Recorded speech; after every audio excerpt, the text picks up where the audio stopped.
बिस्मिल्लाहिर्रहमानिर्रहीम। My name is doctor Sumaiya और आज हम जो सब्जेक्ट पढ़ेंगे वो है मेडिसिन 2, जिसके अंदर हम लोगों ने disease of the renal system जो है उसको कवर करना है। ठीक है, सबसे पहले हमें पता होना चाहिए एनाटमी वाइज कि रीनल सिस्टम होता क्या है और उसका फंक्शन क्या है फिजियोलॉजी वाइज, कि बॉडी में हमारे पास क्या किस लिए काम करता है। ठीक है, सबसे पहले रीनल सिस्टम की अगर हम बात करते हैं तो उसमें हमारे पास कौन कौन से स्ट्रक्चर्स इन्वॉल्व होते हैं। ठीक है, सबसे पहला और मोस्ट इंपॉर्टेंट जो इसके अंदर हमारे पास स्ट्रक्चर आता है वो हमारे पास आता है किडनीज। अल्लाह ताला ने हमें पेयर ऑफ किडनीज दी हुई हैं जो कि हमारे लेफ्ट एंड राइट साइड के ऊपर प्रेजेंट होती हैं और ये हमारी बॉडी के अंदर सबसे मोस्ट इंपॉर्टेंट फंक्शन जो है वो परफॉर्म करती हैं, that is filtration of blood.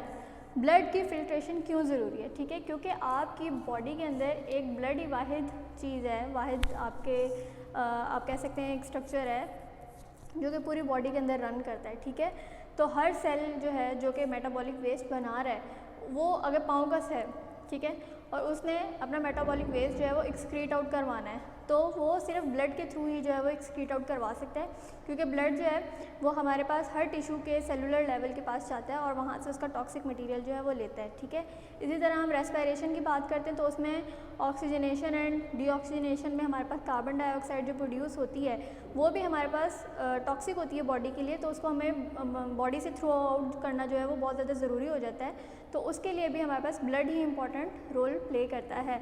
तो हमारे पास फिल्ट्रेशन ऑफ ब्लड बहुत ज़्यादा ज़रूरी होती है। लंग्स के थ्रू हम गैसेस जो एक्सचेंज होता है, जो टॉक्सिन गैसेस होती हैं उनको हम लोग लंग्स के थ्रू तो एक्सपायर कर सकते हैं, पर जो हमारा सॉलिड वेस्ट होता है सच एज हमारे पास जितना भी मेटाबॉलिक वेस्ट बनता है उसमें हमारे पास यूरिया जो है उसके अंदर हमारे पास सारी क्रेटिनिन और हमारे सारे टॉक्सिन जो हैं वो डिज़ोल्व हुए होते हैं, जिसको हम यूरिन की फॉर्म में जो है वो आउटसाइड द बॉडी निकाल देते हैं और जो यूरिन फॉर्मेशन है वो हमारे पास किडनी में होती है। ठीक है, उसके बाद हमारे पास वो किडनी में जब यूरिन बन जाती है तो जो सेकेंड मोस्ट इंपॉर्टेंट स्ट्रक्चर आ जाता है वो हमारे पास आ जाता है यूरेटर। ये हमारे पास पाइप और ट्यूब्स लाइक स्ट्रक्चर होते हैं जो कि किडनी से जो है सारा का सारा यूरिन जो है वो कलेक्ट करके जो है वो लेके आते हैं ब्लैडर के अंदर। ठीक है, तीसरा इंपॉर्टेंट स्ट्रक्चर हो गया ब्लैडर और चौथा हो गया urethra. Urethra is the opening through which urine is pass. ठीक है, यहाँ से हमारे पास ये चार इंपॉर्टेंट स्ट्रक्चर हैं जो रीनल सिस्टम के अंदर आते हैं। किडनी के ऊपर हमारे पास एड्रीनल ग्लैंड भी प्रेजेंट होते हैं जो कि हमारे पास एपिनेफ्रीन और नॉन एपिनेफ्रीन जो है वो प्रोड्यूस करते हैं, पर वो हमारे पास फ़िलहाल किडनी के अंदर जो है हम उसे नहीं पढ़ेंगे। ठीक है, हम लोगों ने एनाटमी किडनी की क्यों पढ़नी है और क्यों समझनी है, ताकि हम लोग जब बाद में डिजीज़ पढ़ें तो हमें पता हो कि अच्छा किडनी के फ़लाँ एरिया में जो है वो डिसफंक्शनिंग हुई है तो उस वजह से हमारे पास ये वाली जो है वो डिज़ीज़ प्रोड्यूस हुई है। ठीक है, अब अगर हम लोग इसको देखें तो हमारे पास दो बीन शेप किडनीज होती हैं जो यूरेटर के थ्रू अपनी सारी एक्सक्रीशन जो है वो हमारे पास ब्लैडर के पास स्टोर करवा देती हैं। तो ये हमारे पास होगी किडनीज, ये हमारे पास हो गए यूरेटर्स, ये हमारे पास हो गया ब्लैडर और ये हो गया हमारे पास यूरेथ्रा। ठीक है, जब हमारे पास किडनी के अंदर से सारा ब्लड जो है वो फिल्टर हो जाता है तो वो इन यूरेटर्स के थ्रू ब्लैडर के अंदर आके स्टोर हो जाता है। अनलेस और अनटिल ब्लैडर की लिमिट जो है वो क्रॉस ना हो, ब्लैडर उसे अपने अंदर स्टोर रखता है।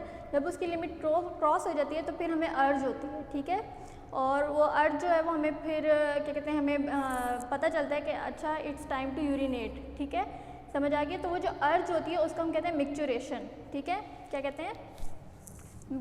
Micturition, MICTURATION, micturition. तो हम लोग ये कह सकते हैं कि the urge to urinate is micturition. ठीक है, अगर हम लोग ब्लैडर के अंदर अगर हमें यूरिनेशन की अर्ज हो रही है और उसके बावजूद हम ब्लैडर के अंदर उसे क्या कहते हैं कंट्रोल करके बैठे हुए हैं, तो ये हमारे ब्लैडर के लिए बहुत ज़्यादा हार्मफुल होता है, डेंजरस होता है, क्योंकि आपके ब्लैडर के जो मसल्स और जो स्फिंक्टर्स हैं वो फिर ऐसा ऐसा वीक होना स्टार्ट हो जाते हैं और फिर लेटर ऑन इन लाइफ वो आपके लिए प्रॉब्लमेटिक होते हैं कि फिर आप अपने यूरिन को होल्ड ही नहीं कर पाते। समझ आ गई है? अब हम लोग बात कर लेते हैं किडनीज़ की, क्योंकि किडनीज़ जो हैं वो हमारे पास मोस्ट इम्पॉर्टेंट रोल प्ले करते हैं और किडनीज़ जो हैं वो हमारे पास structural and functional unit of the renal system होते हैं, ठीक है। अब हम लोग कह सकते हैं कि किडनी के अंदर कौन सा ऐसा मेन पार्ट है जो कि ये सारा फंक्शन परफॉर्म करवाता है फिल्ट्रेशन का, ठीक है। तो वो हमारे पास है नेफ्रॉन, ठीक है। अब नेफ्रॉन जो है, जैसे हम ब्रेन की बात करते हैं, ब्रेन का स्ट्रक्चरल और फंक्शनल यूनिट जो है वो न्यूरॉन है, इसी तरह किडनी का जो स्ट्रक्चरल एंड फंक्शनल यूनिट है वो हमारे पास नेफ्रॉन है। स्ट्रक्चरल और फंक्शनल का क्या मतलब है? पूरा किडनी जो है वो एज अ होल काम नहीं करता, उसके अंदर जो एरिया या जो पार्ट जो है वो अपना रोल प्ले कर रहा होता है फिल्ट्रेशन का, वो हमारे पास होता है नेफ्रॉन, ठीक है। और जो हमारे पास क्या कहते हैं स्ट्रक्चर की बात आ जाती है, तो यही नेफ्रॉन्स एक एक करके जो है वो सारे इकट्ठे होते हैं और उसके बाद हमारे पास पूरी किडनी की स्ट्रक्चर जो है वो फॉर्म करते हैं। जैसे कि कोई घर बनाता है तो घर ऐसी तो नहीं फौरन बन जाता ना, सबसे पहले एक दीवार खड़ी होती है, फिर दूसरी खड़ी होती है, फिर तीसरी खड़ी होती है। तो वो उस दीवार को बनाने के लिए सबसे पहली चीज़ जो रिक्वायर्ड होती है वो एक पहली ईंट होती है, तो वो ईंटें सारी एक साथ मिलकर फिर एक दीवार का स्ट्रक्चर जो है वो बनाती हैं। इसी तरह वो एक नेफ्रॉन जिसके ऊपर सारा फंक्शन परफॉर्म हो रहा है, वो नेफ्रॉन्स जब ढेर सारे इकट्ठे हो जाते हैं और वो सारे इकट्ठे मिलके एक किडनी की शेप बनाते हैं, तो फिर किडनी एज अ होल वहाँ पे अपना फंक्शन जो है वो परफॉर्म करती है। तो इसी तरह हम कह सकते हैं कि किडनी का जो स्ट्रक्चरल पार्ट है वो भी नेफ्रॉन है और उसका जो फंक्शनल पार्ट है वो भी नेफ्रॉन है। अब हम नेफ्रॉन की यहाँ पर अगर स्ट्रक्चरल बात करें तो उसके पास एक सी शेप कैविटी होती है जिसे हम कहते हैं बाउमैन्स कैप्सूल, ठीक है। और फिर उसके बाद यहाँ पे हमारे पास कॉन्वोल्यूटेड ट्यूब्यूल सी होती है, ठीक है। फिर हमारे पास एक यू शेप्ड स्ट्रक्चर होता है जिसको हम कहते हैं लूप ऑफ हेनले। फिर हमारे पास एक कॉन्वोल्यूटेड सी ट्यूब होती है जो कि हमारे पास फिर कलेक्टिंग डक्ट के अंदर जो है वो ओपन होती है। ये सारी कलेक्टिंग डक्ट्स जो हैं वो सारी के सारी अपना जो एक्सक्रीशन होती है वो जाके हमारे पास यूरेटर के अंदर डंप कर देती हैं, ठीक है। सारी की सारी कलेक्टिंग डक्ट्स जो हैं वो इकट्ठी होती हैं और वो सारी की सारी फिर कलेक्टिंग यूरेटर जो है उसके अंदर सारा अपना कलेक्शन जो है वो थ्रो आउट कर देती हैं, ठीक है। अब ये हमारे पास जो कॉन्वोल्यूटेड पार्ट है और फिर ये हमारे पास यू शेप्ड पार्ट है, ठीक है जी। ये हमारे पास है, इसको हम कहते हैं बाउमैन्स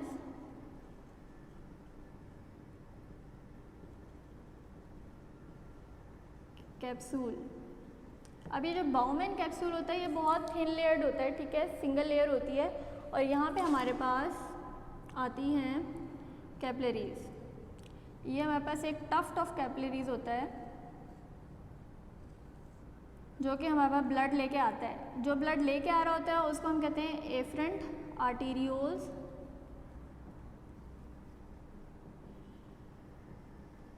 और जो अब ये जो हमारे पास लेके आ रहा है इसके अंदर हमारे पास सारे टॉक्सिन्स मौजूद हैं, ठीक है। ये सारे के सारे हमारे पास यहाँ पे लेके आएंगे और वो जो टॉक्सिन्स हैं वो इस ब्लड के थ्रू यहाँ पे डिफ्यूज़ हो जाएंगे, यानी कि यहाँ से हमारे पास टॉक्सिन्स जो है बाउमैन्स कैप्सूल उनको एब्जॉर्ब कर लेगा। फिर ये ब्लड जो है ये क्लियर हो गया, क्लीन हो गया, तो ये जो हमारे पास लेके जाएंगे इस क्लीन ब्लड को वो हमारे पास होंगी एफरेंट आर्टेरियोल्स, ठीक है। और इसके अंदर हमारे पास यहाँ पे टॉक्सिन्स वाला ब्लड होगा जबकि यहाँ पे हमारे पास क्लीन ब्लड होगा, ठीक है जी। अब बाउमैन कैप्सूल के अंदर जो है वो हमारे पास सारी चीज़ें जो हैं वो एब्जॉर्ब हो गई। इसमें हमारे पास ग्लूकोज भी एब्जॉर्ब हुआ है, सॉल्ट भी एब्जॉर्ब हो गया है, वाटर भी एब्जॉर्ब हो गया है, उसके अलावा टॉक्सिन्स भी एब्जॉर्ब हो गए हैं जिसमें हमारे पास यूरिया है, क्रिएटिनिन है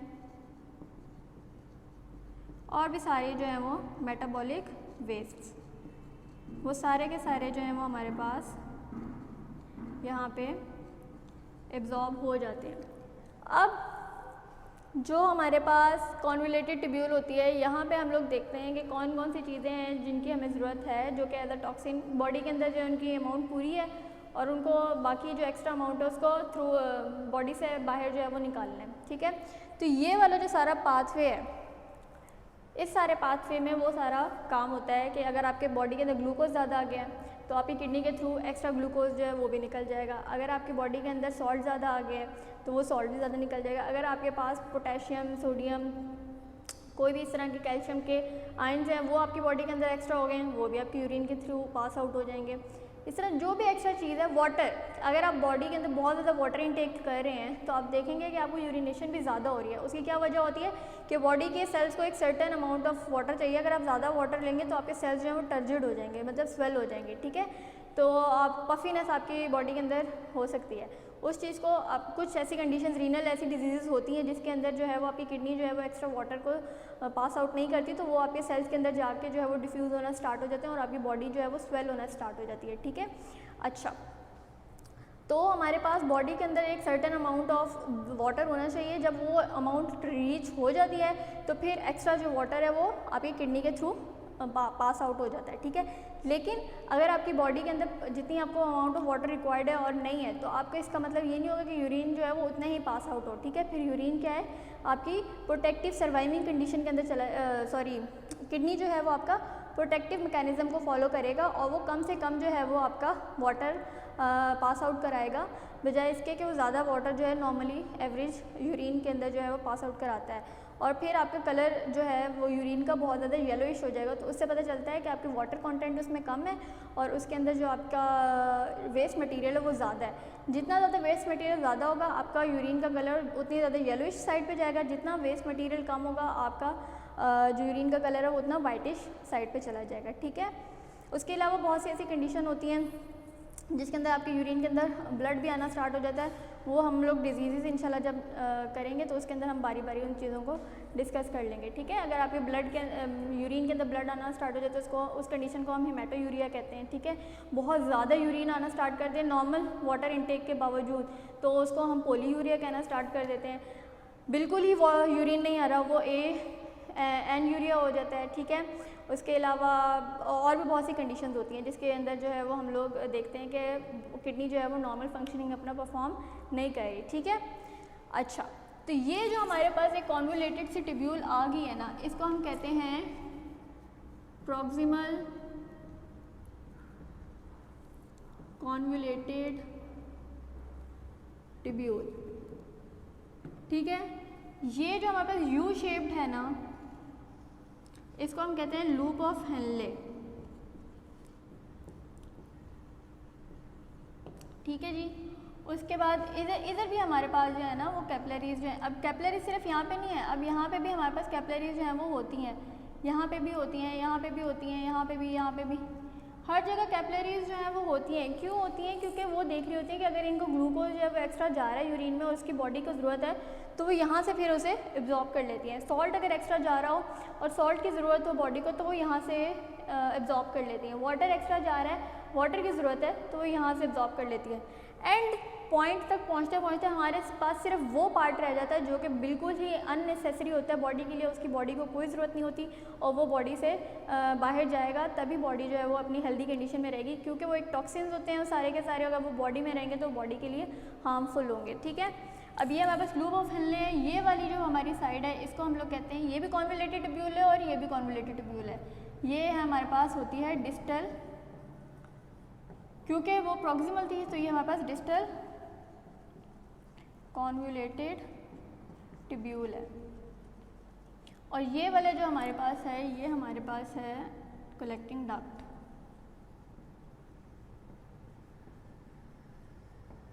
ठीक है जी। अब ये सारी जो है वो कलेक्टिंग डक्ट जो है वो, ये भी एक कलेक्टिंग डक्ट का सिरा है, ये भी, ये भी, ये भी, ये भी, सारी की सारी कलेक्टिंग डक्ट जो है वो हमारे पास यूरेटर में जाती हैं और यूरेटर से फिर ब्लैडर में और फिर आउटसाइड द बॉडी, ठीक है जी। ये सारा का सारा जो है वो हमारा नेफ्रॉन का मैकेनिज़्म है कि नेफ्रॉन के अंदर किस तरह जो है वो फंक्शन परफॉर्म होते हैं, ठीक है। अब मैं आपको थोड़ी सी जो है वो चीज़ें बता देती हूँ कि नॉर्मल यूरिन जो है वो एक बंदा, एक इंडिविजुअल एक दिन में नॉर्मल एवरेज कितना यूरिन जो है वो प्रोड्यूस करता है। उस एवरेज से अगर ज़्यादा हो जाए तब भी मेडिकल इमरजेंसी होती है, कम हो जाए तब भी मेडिकल इमरजेंसी होती है, ठीक है। तो हर चीज़ होम्योस्टेसिस एतदाल में रहना क्यों ज़रूरी है? क्योंकि excess of everything is bad, ठीक है जी। हम लोग एवरेज यूरिन की बात करते हैं।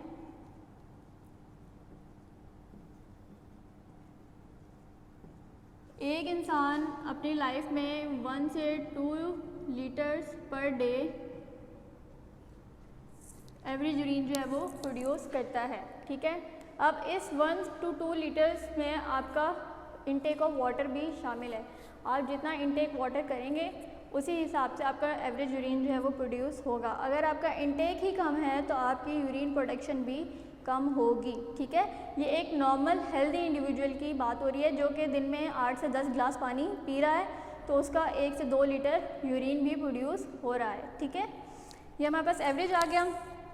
उसके बाद हम लोग बात कर लेते हैं, ये हमारे पास अगर हम लोग टू मच यूरिन प्रोड्यूस हो रही हो,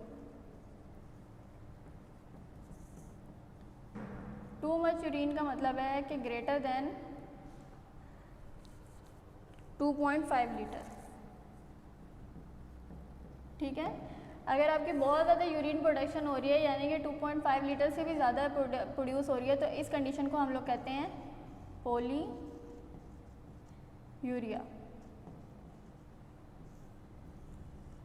ठीक है। अब हम सेकंड कंडीशन की बात कर लें, ये एबनॉर्मेलिटीज़ हैं जिनको हम अभी डिस्कस कर रहे हैं, ठीक है। सेकंड कंडीशन है टू लेस यूरिन प्रोड्यूस हो रहा, जिसकी अमाउंट हमारे पास है लेस देन 400 ml अगर प्रोड्यूस हो रही है हमारे पास, तो हमारे पास वो कंडीशन जो है उसको हम कहते हैं ओलिगो यूरिया, ठीक है जी। और अगर हमारे पास 100 ml से भी लेस प्रोड्यूस हो रहा हो तो that condition is known as anuria, ठीक है। मतलब ना होने के बराबर जो है वो हमारे पास यूरिन की प्रोडक्शन हो रही है। तो एक नॉर्मल इंडिविजुअल जो है वो 1 to 2 लीटर प्रोड्यूस करता है, बहुत ज़्यादा 2.5 लीटर से ज़्यादा एक दिन में प्रोड्यूस हो रही है, that condition is known as polyuria. Less हो रही है तो ओलिगो यूरिया, और अगर 100 ml से भी ज़्यादा कम हो रही है तो वो भी हमारे पास एन यूरिया में आ जाता है। और ये सारी की सारी तीनों की तीनों हमारे पास मेडिकल एमरजेंसीज होती हैं, इनको एट द स्पॉट देखना बहुत ज़रूरी होता है, वरना ये लाइफ थ्रेटनिंग कंडीशन भी कॉज कर सकते हैं, ठीक है। अब हम लोगों ने ये बात कर ली है, अब हम लोग बात कर लेते हैं पर्पस क्या है रीनल सिस्टम का। फिल्ट्रेशन ऑफ ब्लड तो हमने देख लिया, उसके अलावा कौन कौन से ऐसे फंक्शंस हैं जो कि हमारे पास रीनल सिस्टम जो है वो परफॉर्म करता है। तो सबसे पहली बात है कि जिन लोगों का रीनल सिस्टम जो है वो डिसफंक्शन हो जाता है या उनके अंदर कोई एबनॉर्मेलिटी आ जाती है, तो उनको बहुत सी और बीमारियां भी साथ में लग जाती हैं, ठीक है। ऐसा क्यों होता है? क्योंकि हमारा जो किडनी है वो सिर्फ कोई एक फंक्शन परफॉर्म नहीं कर रहा, वो बहुत सी और चीज़ों को भी साथ में लेके चल रहा है, जैसे कि वो मेटाबॉलिक वेस्ट जो है उसको एलिमिनेट करा रहा है, आपका पीएच ऑफ द ब्लड जो है उसको मेंटेन करता है, वाटर ब्लड का वॉल्यूम जो है उसे मेंटेन करता है। ये सारी चीज़ें जो है वो हमारे पास आपका किडनी परफॉर्म कर रहा है। तो जिसको किडनी के हमारे पास रीनल डिसफंक्शनिंग हो जाए तो वो हमारे पास बहुत सी और चीज़ें जो हैं उनको भी प्रोड्यूस करवा देता है बॉडी के अंदर, ठीक है। इस वजह से रीनल शटडाउन, रीनल आपका जो आपका किडनी है वो आपका वाइटल ऑर्गन है, तो रीनल शटडाउन जो है वो एक लाइफ थ्रेटनिंग कंडीशन होती है। और जो लोग पहले हम लोग इनको डायलिसिस के थ्रू, जिनकी किडनी फंक्शन नहीं करती, डायलिसिस के थ्रू परफॉर्म करवाने की कोशिश करते हैं। नहीं, अगर डायलिसिस भी जो है वो आपकी बहुत ज़्यादा लेट हो जाए तो आपका फिर किडनी सर्जरी होता है, किडनी ट्रांसप्लांट होता है, वो भी आपका अगर किडनी मैच कर जाए तो ठीक है, वरना टिश्यू रिजेक्शन जो है वो हो सकती है और वो भी आपके पास लाइफ थ्रेटनिंग कंडीशन होती है, ठीक है। तो हम लोग जो है वो फंक्शंस की बात कर लेते हैं बारी बारी कि कौन कौन से ऐसे फंक्शंस हैं अपार्ट फ्रॉम फिल्ट्रेशन जो कि हमारे पास किडनी परफॉर्म करता है। सबसे पहला जो मैंने आपको फंक्शन बताया ये हमारे पास करता है, एलिमिनेट करता है वेस्ट्स को, ठीक है। इसमें हमारे पास सारे क्रेटिनिन और इस तरह की सारी वेस्ट आ जाती हैं। उसके बाद हमारे पास ये करता है, ये मेंटेन रखता है आपका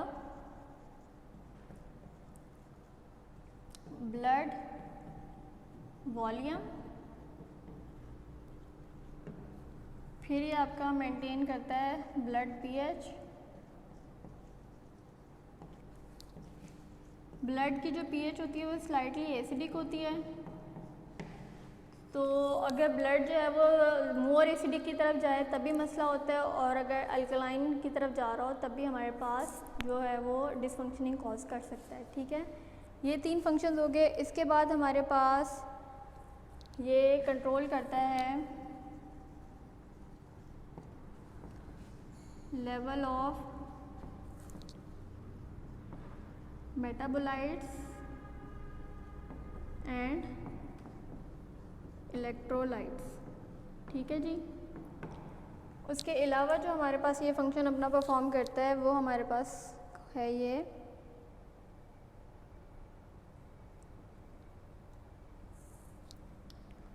maintain blood pressure.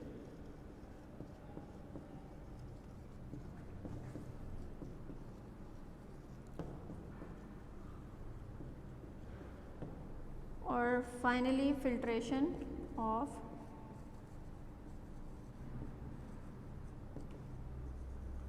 Blood plus osmoregulation.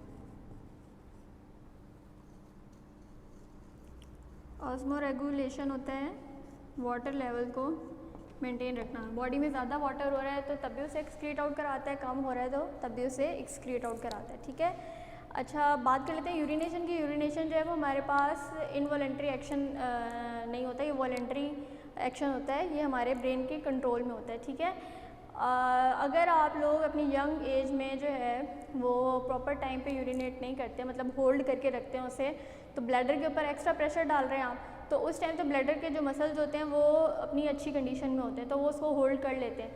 पर later on stage old age के अंदर जाके वो हमारे लिए मसले कॉज करते हैं, क्योंकि आपके ब्लैडर के मसल जो हैं वो वीक हो चुके होते हैं और जो आपके स्फिंक्टर्स हैं वो लूज़ हो चुके होते हैं। इस वजह से आपका जो ब्लैडर है वो आपका यूरिन जो है वो होल्ड ही नहीं कर पाता, और आपको जो है वो ये इनवॉलेंट्री तौर पे, ये आपके कंट्रोल में होने के बावजूद जो है वो आपका यूरिन जो है वो पास हो जाता है। ठीक है, तो ये सारी कंडीशंस होती हैं, इसलिए बिल्कुल यूरिन को ज़्यादा देर होल्ड भी नहीं करना चाहिए, क्योंकि ये आपकी ब्लैडर के लिए तो बुरा होता ही है, और आपके किडनी स्टोन्स अगर हों तो ये आपके लिए बहुत ज़्यादा पेनफुल भी होता है फिर। ठीक है, तो ये सारी जो किडनी स्टोन्स और बाकी सारी की जो डिजीज़ है रीनल की, वो इंशाल्लाह हम लोग नेक्स्ट लेक्चर में पढ़ेंगे। इस लेक्चर से मुतालिक अगर आपको कोई भी चीज़ समझ नहीं आई तो आप मुझसे पूछ लीजिएगा। ठीक है, थैंक यू।